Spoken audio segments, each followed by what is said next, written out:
ભૂમિ ગોંડલ છે તો આ ભાગવત ભૂમિ ગોંડલમાં દરેક માણસો ફરવાના છે અને હવે જ્યારે જશું ત્યારે અમારા એક પણ ગાડીને કોઈ એક નુકસાન નહીં થાય એની હું ખાતરી આપું છું.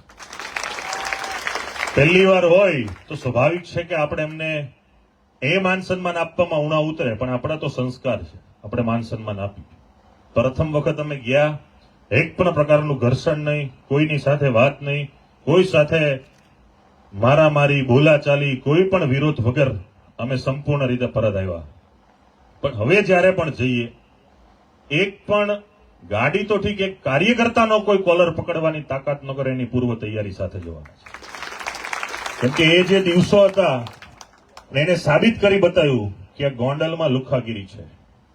આટલી બધી 500+14 અધિકારી એટલે 514 500 અધિકારીનો બંદોબસ્ત હતો એ દિવસે ગોંડલમાં.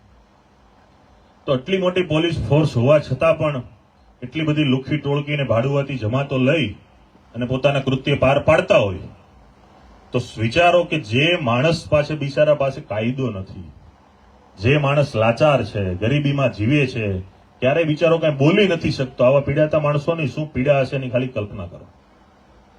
તમે એટલું બધું મીડિયા અને પોલીસ લઈને અમે આખી ટીમ સાથે જઈએ છીએ છતાં પણ એટલો બધો એમનો ખોફ છે. આ ખાલી ડર કાઢવાનો અમારો પ્રયાસ છે.